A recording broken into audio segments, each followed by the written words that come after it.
Año 2011. Aeropuerto Toronto Pearson, Canadá. De repente, un pasajero se siente mal. Una ambulancia lo traslada hasta el hospital más cercano, pero muere poco después de un fallo cardíaco. Se trataba de Donny George Jurkana, antiguo director del Museo Nacional de Irak. Dedicó los últimos 8 años de su vida a buscar las antigüedades y obras de arte sacadas ilegalmente de su país durante la invasión de las tropas estadounidenses. Había volado hasta Canadá para dar una conferencia sobre el destino de las colecciones perdidas. Durante la guerra de Irak, salieron ilegalmente del país alrededor de 15.000 objetos de diferentes épocas. Reliquias de Ur, Sumeria, Babilonia, Asiria. Casi todos procedentes de la antigua Mesopotamia, considerada la cuna de la civilización. Muchos de los tesoros sustraídos valen millones de dólares. 15.000 piezas son muchas para cualquier museo. En el año 2003, Donny comenzó a confeccionar una lista de todos los objetos desaparecidos para evaluar el alcance de las pérdidas e iniciar la reconstrucción del museo, que era y sigue siendo uno de los más importantes de Oriente Medio. La repentina muerte de Donny George sorprendió a sus colegas y amigos. Con 60 años, el antiguo director del Museo Nacional de Irak se dedicaba a dar conferencias por todo el mundo. Jamás dijo tener problemas de salud, y menos aún de corazón.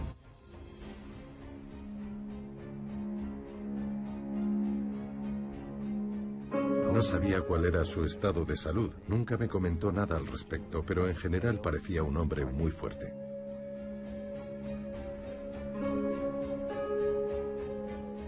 El saqueo del Museo Nacional fue un duro golpe para la cultura iraquí. Tras seguir el rastro de algunas de las colecciones por todo el mundo, Donny George descubrió que la mayoría de las piezas habían terminado en Estados Unidos. En sus conferencias y entrevistas para la televisión, el antiguo director no oculta sus sospechas. El plan para robar los objetos más valiosos se trazó antes de que las tropas estadounidenses invadieran Irak. ¿Habrían tenido estas acusaciones eco en Canadá? No lo sabremos nunca. Compartíamos una misma misión: encontrar los tesoros robados y devolverlos al pueblo iraquí. No tengo palabras para describir el valor y el heroísmo que mostró Donny en el desempeño de esa tarea. Según los datos que maneja la Interpol, el mercado negro de antigüedades es el tercero en importancia después del tráfico de armas y el de drogas.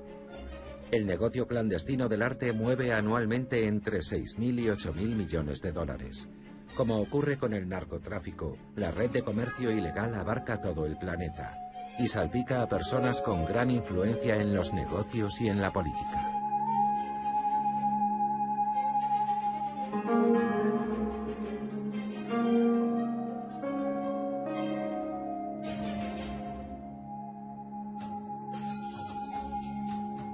Irak, 2003. El ejército estadounidense ocupa el país. Tras varios bombardeos aéreos, Bagdad, la capital, se rinde. El caos y la anarquía reinan en la ciudad durante varios días. No hay policías en las calles, los soldados no tienen superiores a los que recurrir y las agencias gubernamentales están cerradas. Multitud de ladrones se dedican a robar en casas, tiendas y supermercados. El 14 de abril se produce el saqueo del Museo Nacional de Irak, que custodiaba la mayor colección de reliquias y antigüedades del país, un verdadero tesoro del Oriente Medio. Cientos de ladrones entraron en el museo y ante los ojos horrorizados de medio mundo, se llevaron todo lo que encontraron a su paso. En general, sustrajeron piezas de menor valor, aunque es difícil decir que hubiera algo de poco valor o de menor valor en el museo iraquí, porque allí todo era excepcional. Aunque parece un saqueo espontáneo, El personal del museo se sorprende al ver que los ladrones dejan las reproducciones de estatuas antiguas y se llevan las piezas originales. Además, la puerta de la cámara acorazada no parece haber sido forzada. Quien la abrió sabía lo que hacía. Entre los escombros se encontraron herramientas usadas habitualmente por los ladrones. Algunas de las piezas fueron extraídas con sumo cuidado de sus vitrinas. Todo indica que se trataba de auténticos profesionales que se habían preparado para la ocasión. Entraron en el museo. Recorrieron las 28 galerías y fueron escogiendo, de entre lo expuesto, las mejores piezas. Era como si hubieran ido de compras con una lista. Esa lista, como se descubrió después, se redactó en Ginebra, Nueva York, Londres, París y Tokio. El saqueo del Museo Nacional de Irak no es un desastre cultural aislado. Esta clase de expolio es común en los conflictos armados, e Irak no iba a ser una excepción.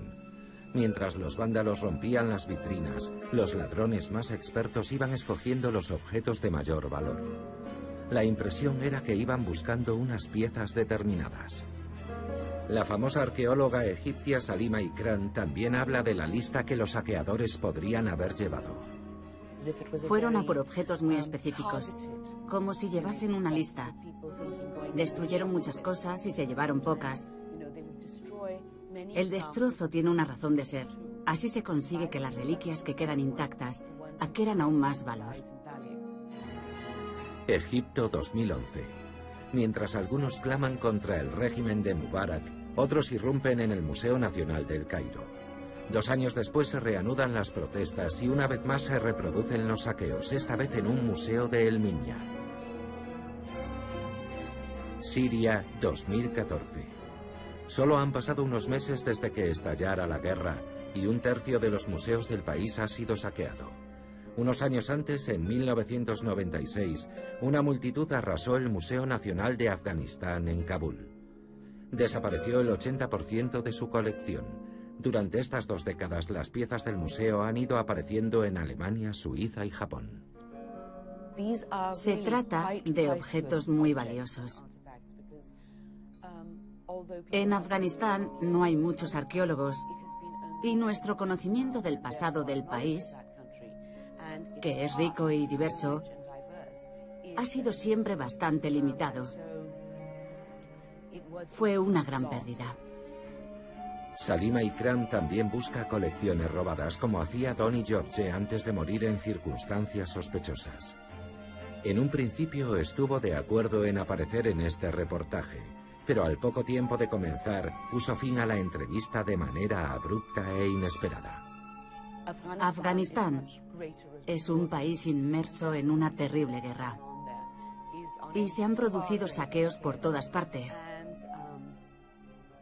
Puede que tengan muchos... No sé. Lo siento, prefiero no seguir. Los afganos podrían matarme. Corta. Tan poderosos son los marchantes del mercado negro como para iniciar guerras y asesinar a quien les apetezca. ¿Cómo funciona esa red criminal? ¿Qué camino siguen las piezas robadas para terminar en alguna colección privada o en la sala de algún respetable museo?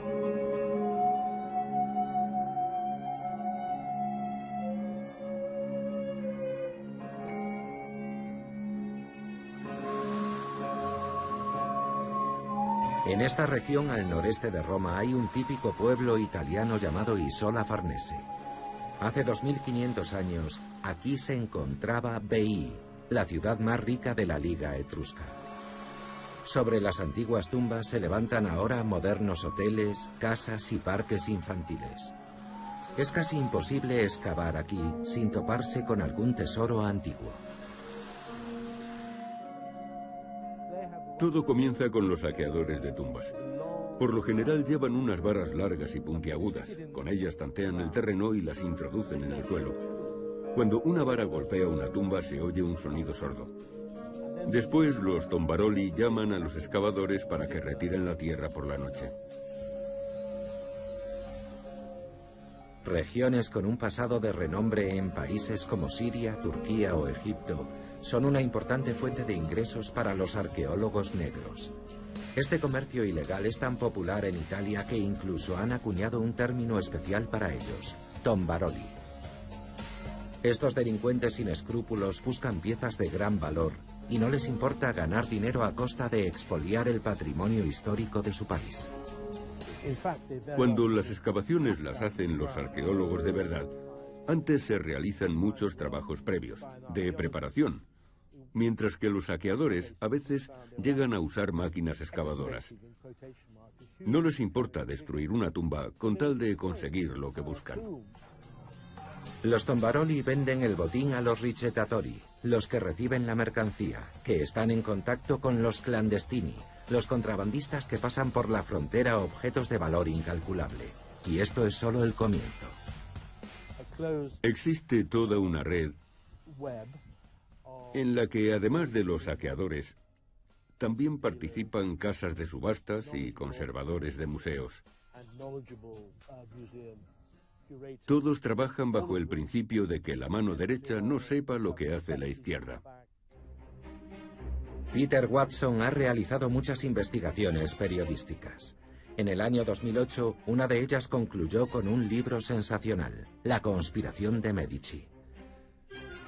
En él habla de una red que durante 30 años ha estado sacando antigüedades de Italia y las ha vendido por todo el mundo.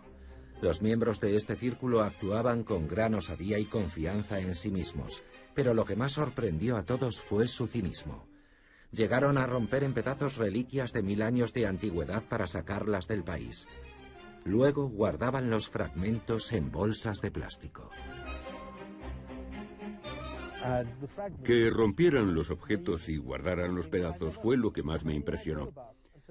Jamás me habría imaginado algo así hasta que lo vi. Te enteras de esas cosas y luego te preguntas, ¿quién quiere un jarrón roto? Pero entonces descubres que esa gente cuenta con restauradores que esperan el material al otro lado de la frontera. Son verdaderos expertos capaces de recomponer el objeto como si nada. Pueden estar varios meses recomponiendo una vasija cuyo valor oscilaría entre los 200.000 y los 2,5 millones de dólares. Este método se hizo tan popular que también comenzaron a romper frescos para sacarlos del país en furgonetas, como si se tratara de escombros. Los investigadores encontraron fotos de unos preciosos frescos que cubrían toda una pared. Estaban intactos. Y en las siguientes imágenes se veía la misma pared italiana, pero sobre una mesa rota en pedazos. Fue algo asombroso, increíble, imposible. Los hallazgos de los arqueólogos negros en teoría son propiedad del Estado, pero la realidad es que se mantienen fuera de la legalidad. Si una pieza antigua y de gran valor no figura en alguna lista, en algún lugar, simplemente no existe. Sin embargo, las piezas expuestas en los museos de Oriente Medio se incluyeron en la base de datos del registro de obras de arte perdidas, y ahora se sigue su rastro por todo el mundo. En el año 2003, el coronel del ejército estadounidense Matthew Bogdanos fue uno de los militares que ocuparon Bagdad. Ahora intenta corregir los errores cometidos por sus compatriotas. Lleva más de 10 años investigando el paradero de las colecciones robadas del Museo Nacional de Irak. El objetivo es devolverlas a su pueblo, y para conseguirlo, a menudo ha tenido que arriesgar su vida. He pasado los últimos 10 años cazando antigüedades y he arriesgado la vida tantas veces que ya he perdido la cuenta. Dudo que haya nadie más implicado que yo en la recuperación de las piezas robadas, aunque por supuesto no soy el único, pero yo soy el que más se ha arriesgado. ¿Por qué este militar americano está tan preocupado por el destino de la colección de Oriente Medio? Matthew proviene de una familia de anticuarios. Es licenciado en Filosofía y Letras y tiene un máster en estudios clásicos, aunque finalmente decidiera consagrar su vida al ejército. Se retiró con la graduación de teniente, pero cuando en el 2001 el atentado de las Torres Gemelas casi acaba con su familia, decidió regresar al cuerpo de marines. En Bagdad, por casualidades del destino, se reencontró con el mundo del arte. Le ordenaron proteger el Museo Nacional el día después del saqueo. Aquella gente sabía muy bien lo que estaba buscando. Llegaron a Bagdad en avión o por carretera unos días antes para preparar el asalto. Vieron en la guerra la oportunidad de sus vidas. Matthew Bogdanos es el mayor experto estadounidense en el comercio ilegal de antigüedades y obras de arte. A petición de un tribunal, declaró como perito sobre la situación actual del mercado de tesoros robados. Es un complot entre expertos, marchantes y coleccionistas que prefieren cerrar los ojos ante la posible procedencia ilegal de las obras de arte que compran. Según Bogdanos, las piezas robadas salieron hacia Occidente a través de Siria. La ruta escogida era peligrosa y larga. Envolvieron los objetos y los colocaron en contenedores con otros productos, como patatas o ropa. Esos productos son los que se declaran. Las obras de arte las ocultan debajo para ser luego exportadas a cualquier lugar del mundo. A veces incluso viajan dentro de valijas diplomáticas. Las guerras y las revoluciones siempre han sido una gran oportunidad para engrandecer las colecciones privadas. Esto es la Unión Soviética a finales de los años 20. El país aún no se ha recuperado del shock de la guerra civil. Hambre, pobreza, ruina. Pero el Hermitage sigue brillando con lujo imperial. En su interior se guardan obras maestras de Tiziano, Rembrandt, Rafael, Giorgione, Jan van Eyck, además de muchos otros objetos codiciados por numerosos coleccionistas privados. Y no son pocos los millonarios dispuestos a hacerse con esos tesoros. Andrew Mellon, hombre de negocios estadounidense, Kalous Gulbenkian, magnate del petróleo de origen americano, Armand Hammer, empresario, todos buscan cómo acercarse a la nueva élite soviética. Sin embargo, los mejores intermediarios los encuentran entre la intelectualidad rusa. La decisión de vender corrió a cargo del Consejo de Comisarios del Pueblo. Entre los promotores de la venta se encontraban Maxim Gorky, su mujer, y otros intelectuales que trabajaban con los bolcheviques, aunque ellos no fueran especialmente fanáticos. La agencia Antiquariat se creó para dar salida a las obras del Hermitage. Durante años se vendieron numerosos objetos de plata y bronce, esmaltes bizantinos, monedas antiguas y miles de cuadros. El mercado mundial se vio inundado de tesoros de la Rusia zarista. Los precios bajaron drásticamente debido al aumento de la oferta. Obras maestras de valor incalculable se vendían a precio de saldo. Pero a escala nacional, el margen de beneficio era demasiado escaso para ayudar al país a salir de la ruina. En los años 20 y 30, el gobierno soviético cometió un crimen contra la cultura rusa. La excusa del gobierno fue que lo hicieron para garantizar la industrialización del país. En primer lugar, fue un error político, porque cualquier gobierno que venda su patrimonio histórico y cultural queda mal a los ojos del resto del mundo. Fue una vergüenza para el país. El personal del Hermitage comprendía la magnitud del desastre, pero no sabían cómo detener el saqueo. Se jugaban demasiado, la libertad y puede que incluso la vida. En 1932, Joseph Orbeli, afamado académico y orientalista, planteó cómo atajar el problema de una vez por todas. Era el director de la sección oriental. Habló con Stalin sobre la situación del museo apelando a su ascendencia y a su alma orientales, y consiguió que se detuviera la sangría. Todas las colecciones que ya estaban preparadas para salir a la venta se declararon relacionadas con Oriente, y a partir de ese momento fueron intocables. De esta forma el Hermitage aguantó 2 años más hasta que la agencia Antiquariat quedó finalmente disuelta. Muchas de las antiguas joyas del Hermitage ahora forman parte de la colección permanente de la National Gallery de Washington. Están expuestas con mucho mimo y cuidado, y cualquier ciudadano ruso las puede ver si está dispuesto a cruzar el océano, claro. Después de la revolución, hubo una nacionalización que a priori era ilegal, pero que tuvo un efecto positivo, al menos en ese caso. Las colecciones no desaparecieron.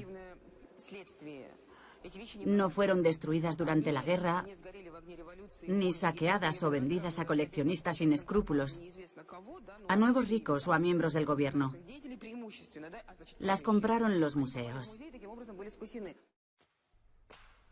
Sin embargo, las colecciones robadas en Oriente Medio desaparecieron en el laberinto del mercado negro internacional.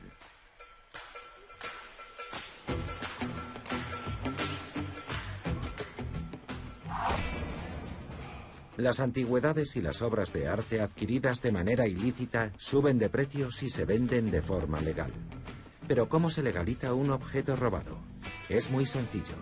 En muchos países algunos delitos prescriben pasados unos cuantos años. Si alguien guarda un objeto robado de forma pública y continua durante cierto tiempo, su posesión acaba siendo legal y por consiguiente su precio sube. Lo mejor es guardar el objeto entre otras obras de arte, para que no llame demasiado la atención, pero sin ocultarlo.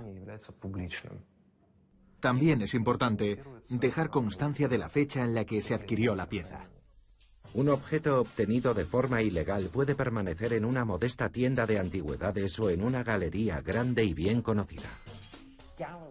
Digamos que hay galerías en grandes ciudades, con impresionantes colecciones legales, pero que en sus almacenes guardan objetos ilegales.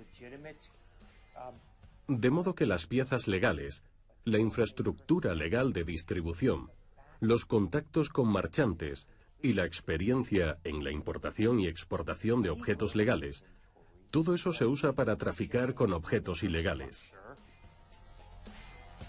Los grandes traficantes del mercado negro también utilizan instalaciones especiales, enormes almacenes de aduanas situados en los grandes aeropuertos de todas las capitales. Se usan para guardar objetos en tránsito, pero los traficantes los utilizan para ocultar cuadros, estatuas y antigüedades. Estos objetos se empaquetan en cajas y se arrinconan en alguna esquina hasta que prescriba el delito. Este periodo difiere dependiendo del país. Por ejemplo, en Suiza era de 5 años hasta hace muy poco, en Rusia en cambio de 25. Por eso los traficantes prefieren dejar las piezas robadas en Europa.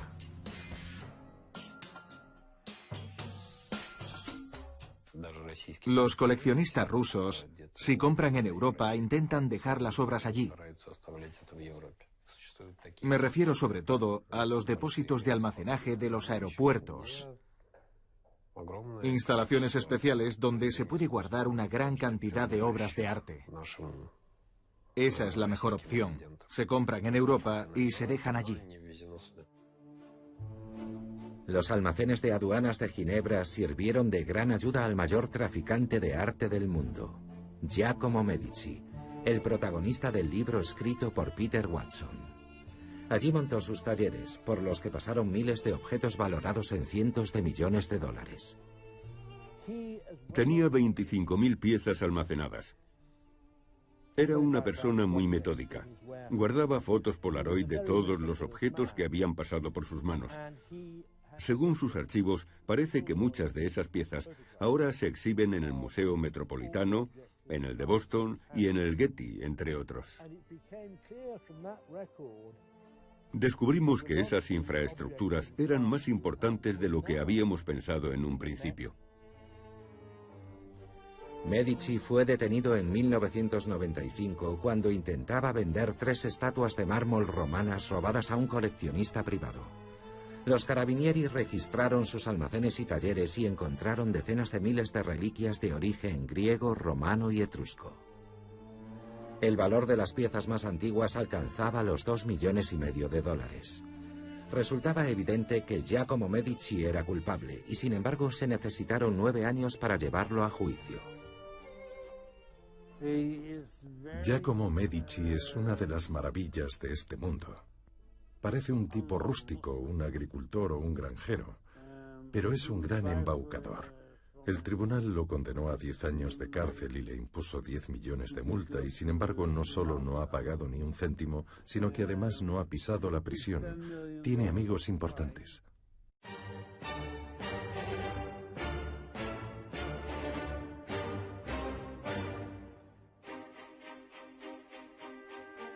Hasta hace solo unos años, Michel Van Rijn se dedicaba al mismo negocio que Giacomo Medici. Traficaba con antigüedades y obras de arte.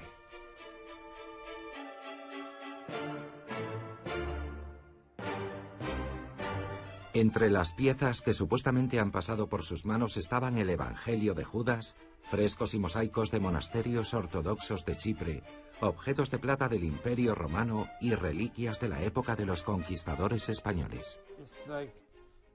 Me dedicaba a blanquear antigüedades robadas. Siempre hay algún país que, ya sea por pobreza o por falta de interés en el arte cristiano, por ejemplo, te deja hacer lo que quieras y puedes sacar cosas, porque les da igual lo que exportes.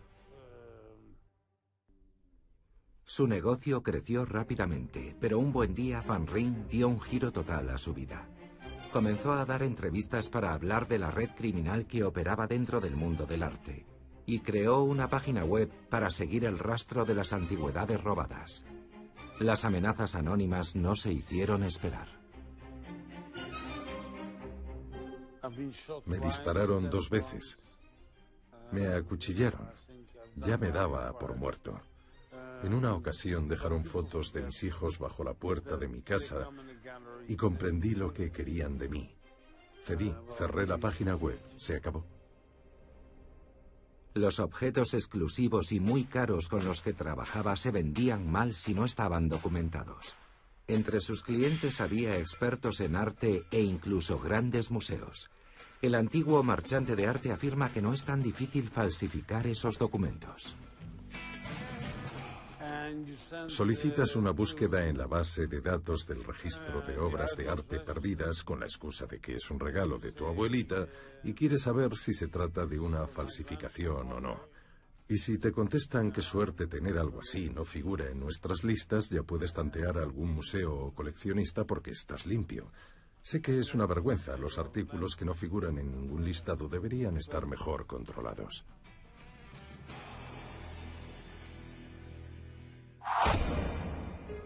Sin embargo, adquirir una obra robada también puede significar la ruina para un coleccionista. Esta es la historia de uno de los tesoros más hermosos de la antigüedad, el tesoro de Sepso. En 1976, en Hungría, cerca del lago Balatón, se encontraron unas valiosas reliquias de plata del Imperio Romano tardío. Su belleza era asombrosa. Se trataba de 14 piezas entre platos y vasijas. Todas eran de plata, de gran tamaño, y estaban decoradas con escenas de poemas antiguos, representaciones de dioses y animales mitológicos. El tesoro, que había pertenecido a un rico gobernador y general romano, fue descubierto de forma clandestina en una excavación arqueológica por un joven aldeano llamado Joseph Sumer, que se hizo rico de la noche a la mañana. El joven se compró ropa nueva y se pasó a la cerveza de importación, pero al poco tiempo lo encontraron ahorcado. Bueno, en lo que se refiere al tesoro de Sepso, lo cierto es que me lo ofrecieron. Sentí lástima por aquel chaval al que asesinaron, el pobre chico que descubrió el tesoro. ¿Por qué no negociaron con él? ¿Por qué no le compraron el tesoro? Si le hubieran pagado $100.000, se habría conformado y habría vivido como un rey el resto de sus días, pero lo mataron.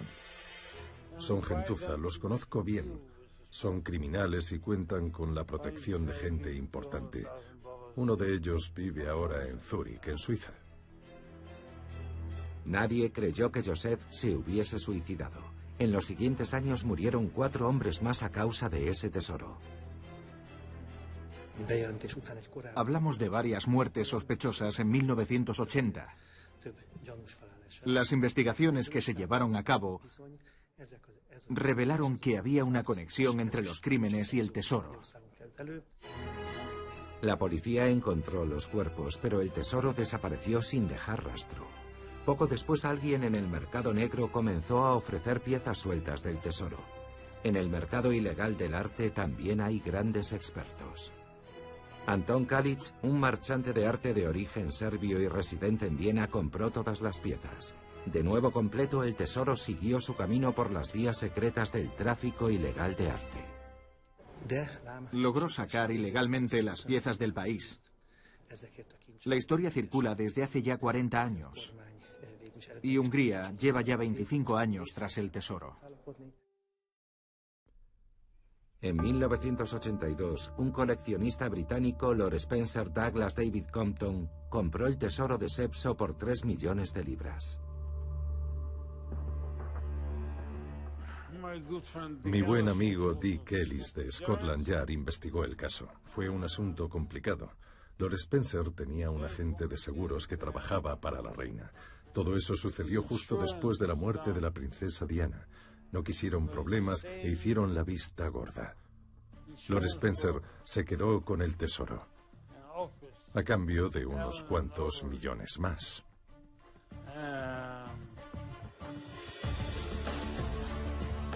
2 años después, Lord Spencer decidió vender el tesoro al Museo Getty por $10 millones.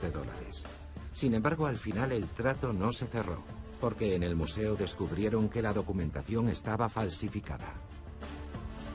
7 años después, Lord Spencer intentó vender el tesoro de nuevo, esta vez a Sotheby's, y tampoco tuvo suerte.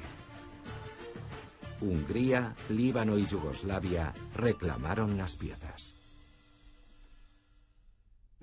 Tenemos 3 pruebas arqueológicas de su origen húngaro. La palabra Pelso, el nombre romano para el lago Balatón, inscrito en uno de los platos del tesoro, sobre el agua y junto a un pez. La segunda prueba es un cuadrípode de plata que ahora se expone en el Museo Nacional Húngaro de Budapest. Es de la misma época que los platos y tiene los mismos adornos. El cuadrípode se encontró en 1873, muy cerca del lugar donde Joseph Sumech excavó un siglo después. Y la última prueba es un caldero de bronce que contenía las piezas y que era típico de la región. El aristócrata británico dijo que aquel tesoro no había sido una inversión rentable, sino más bien una fuente de problemas y demandas judiciales. Al final, Lord Spencer eligió el mal menor. Admitió las conclusiones de los peritos y devolvió el tesoro a Hungría. Las autoridades británicas dieron su permiso para que las piezas salieran del país. Hungría pagó una especie de compensación a su dueño anterior por los daños morales y los gastos ocasionados, aunque, por supuesto, esa compensación no ascendía al valor total del tesoro, que es incalculable. Así fue como lo recuperamos, al menos 7 de las 14 piezas. Seguimos negociando para conseguir el resto. Ahora el tesoro de Scepsos se exhibe en el Parlamento húngaro como patrimonio cultural del país. Y los anteriores dueños solo consiguieron muerte, decepción y, en el mejor de los casos, pérdidas económicas.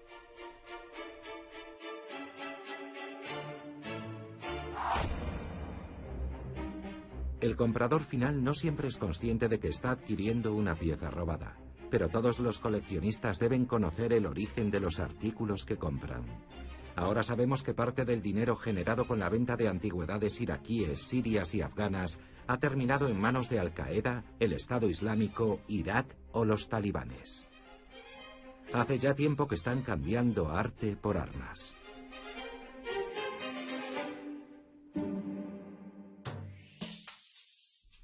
En el año 2003, cuando seguíamos el rastro de las piezas robadas en el Museo de Irak, descubrimos algunas al detener a grupos de extremistas radicales. No era raro encontrar antigüedades robadas en sus escondites. Por todo el Medio Oriente, los terroristas están cambiando obras de arte y antigüedades por dinero y armas. Todo aquello que los talibanes no han destruido lo están usando para financiar sus actividades terroristas.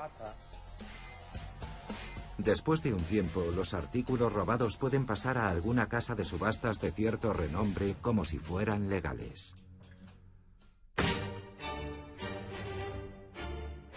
Todas las casas de subastas importantes desempeñan un papel crucial en este negocio. Cuidan su reputación y tienen expertos del más alto nivel. Cuando alguien compra un artículo en una subasta lo hace creyendo que no es robado, ni se trata de una falsificación.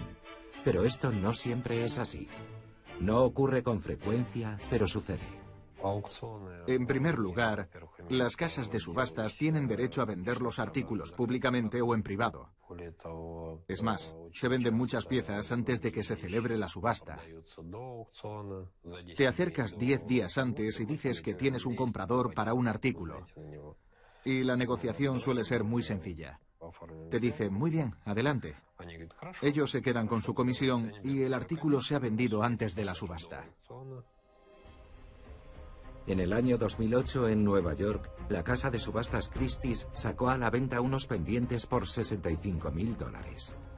El lote 215 atrajo la atención del antiguo director del Museo Nacional de Irak, Donny George Yucana.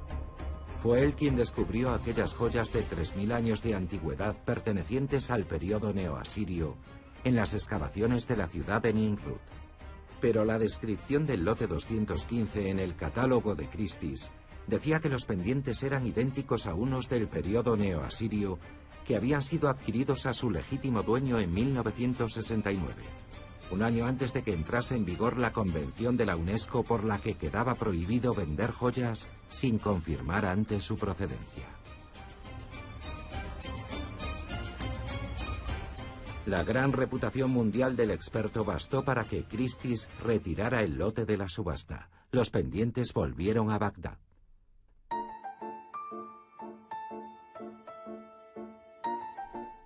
En el año 2013, los historiadores del arte quedaron estupefactos por la noticia de un descubrimiento realizado por la policía de Múnich. Mientras registraban un apartamento, encontraron cuadros por valor de 1.000 millones de euros. Las obras pertenecían a un pensionista alemán llamado Cornelius Gurlitt. Medio año después se produjo un nuevo hallazgo en su casa de Salzburgo. Otras 60 obras todavía más valiosas que las anteriores. Saltó la voz de alarma, pero todo quedó en nada. Le devolvieron todas las obras confiscadas. ¿Cómo es posible que semejante colección estuviera en manos de un modesto jubilado? La policía buscó en los archivos nazis y descubrió que el padre de Gurlitt, Hildebrand Gurlitt, un marchante de arte, había sido miembro de la Comisión para la Explotación del Arte Degenerado. Así es como llamaban al arte moderno en el Tercer Reich. Obras de Matisse, Picasso, Chagall, Renoir, Rodin o Toulouse-Lautrec. Dicha comisión debía adquirir todas esas extrañas pinturas, venderlas en el extranjero y utilizar el dinero para comprar obras de los maestros clásicos. Y así se hizo, pero algunos de los artículos se compraron por precios irrisorios. El propio Gurlitt se quedó varias obras. Sabemos que es posible la restitución de las obras a particulares, sobre todo en el caso de las víctimas del Holocausto.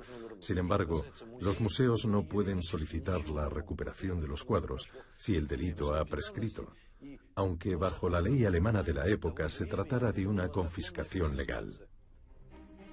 Durante medio siglo, Cornelius Gurlitt no trabajó, no figuró en ningún registro, ni siquiera suscribió un seguro médico. Artículo a artículo fue vendiendo la colección de arte de su padre, beneficiándose en secreto de todos esos bienes. Las autoridades confiscaron la colección. Nadie dudaba de que se trataba de obras robadas, pero los abogados tomaron las riendas del caso. Todo era legal. Su padre adquirió legalmente los cuadros. Apenas había obras expropiadas a los judíos. El problema lo solucionó el propio Cornelius Gurlitt. Murió a comienzos del año 2014 y, según su testamento, donó las obras al Museo de Bellas Artes de Berna.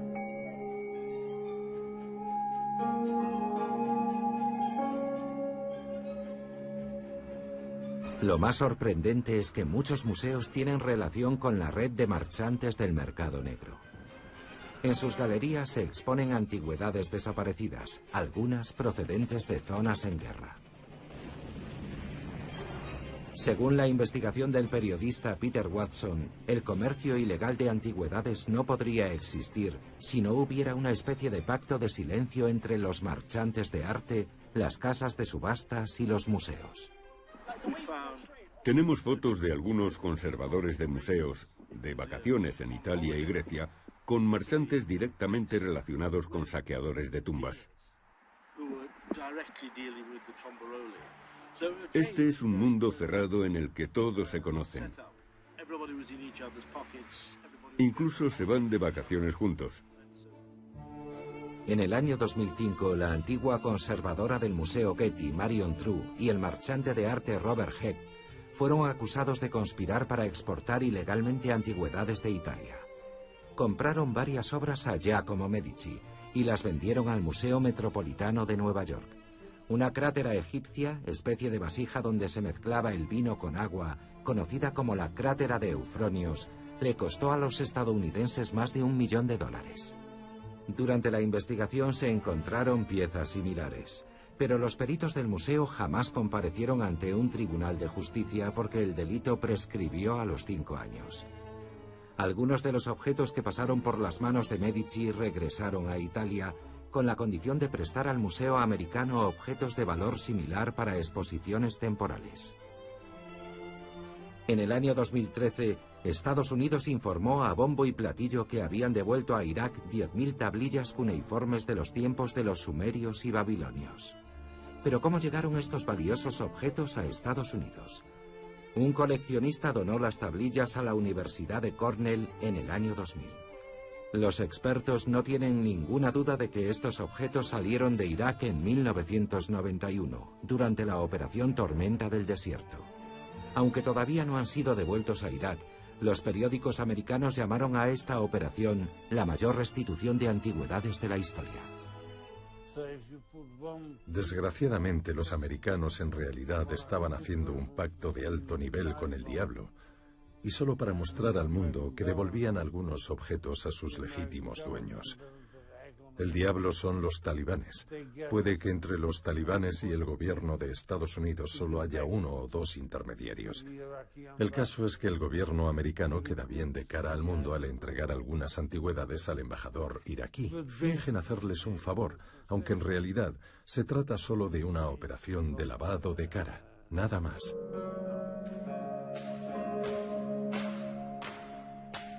Un coleccionista privado también puede convertirse en el último eslabón de la cadena del tráfico ilegal de obras de arte robadas.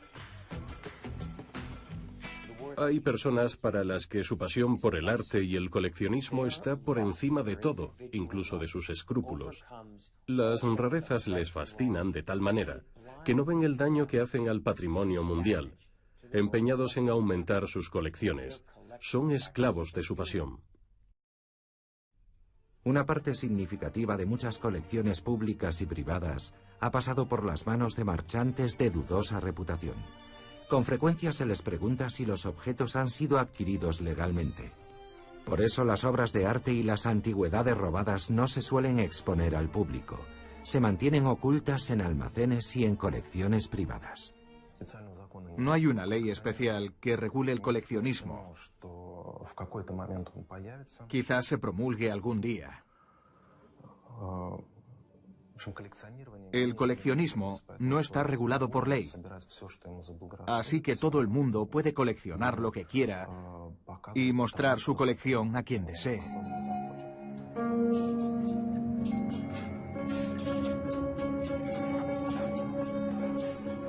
La redistribución criminal de los tesoros culturales se ha convertido en un fenómeno global. En esta época de producción en masa y uniformidad, las obras de arte y las antigüedades son cada vez más demandadas por aquellos que tienen dinero y poder. De esta forma crean una demanda que fomenta el tráfico ilegal e incluso el asesinato.